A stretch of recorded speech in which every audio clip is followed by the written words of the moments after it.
Boche gold and diamonds. Buy now, pay later. സാങ്കേതിക വിദ്യ സൗഹൃദ class room പ്രവർത്തനങ്ങൾ ശക്തിപ്പെടുത്താൻ സമഗ്ര ഗുണമേന്മ വിദ്യാഭ്യാസ പദ്ധതിക്ക് പട്ടാമ്പിയിൽ തുടക്കമായി. മൂല്യനിർണ്ണയ രീതിശാസ്ത്രം പരിഷ്കരിക്കുകയും സമഗ്രമായി നടപ്പാക്കുകയും ചെയ്യുക, അധ്യാപക പരിശീലനം നവീകരിക്കുക തുടങ്ങിയവയാണ് പദ്ധതിയുടെ ലക്ഷ്യം. മുഹമ്മദ് മുഹസിൻ MLA ഉദ്ഘാടനം ചെയ്തു.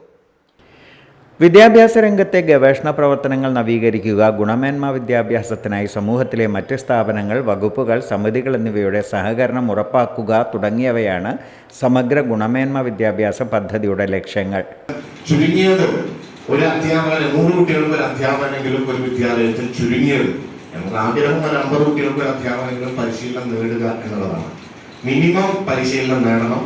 മാനസികമായ പ്രശ്നങ്ങൾ എന്താണെന്ന് തിരിച്ചറിയാനുള്ള ഒരു കപ്പാസിറ്റി അധ്യാപകർക്ക് ഉണ്ടാവുകയും അത് മനസ്സിലാക്കിക്കൊണ്ട് റെഫർ ചെയ്യേണ്ടത് സമയബന്ധിതമായി റെഫർ ചെയ്യേണ്ടത് റെഫർ ചെയ്യാനും അല്ലാത്തത് എങ്ങനെ പരിഹരിക്കണം ചെറിയൊരു ധാരണയെങ്കിലും അധ്യാപകർക്ക് ഉണ്ടാവണം. രക്ഷിതാക്കൾക്കും അതിനെക്കുറിച്ച് ചെറിയ ധാരണ ഉണ്ടാക്കുക.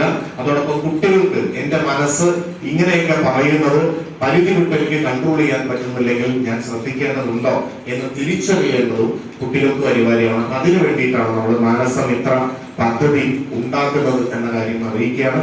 പട്ടാമ്പി ബ്ലോക്ക് പഞ്ചായത്ത് പ്രസിഡന്റ് ഗീതാ മണികണ്ഠൻ അധ്യക്ഷത വഹിച്ചു. Palakkad DIET faculty doctor Shahid Ali പദ്ധതി വിശദീകരിച്ചു. AEO RP ബാബുരാജ്, PS രാജി, പ്രദീപ് മാസ്റ്റർ, VP മനോജ് തുടങ്ങിയവർ പങ്കെടുത്തു.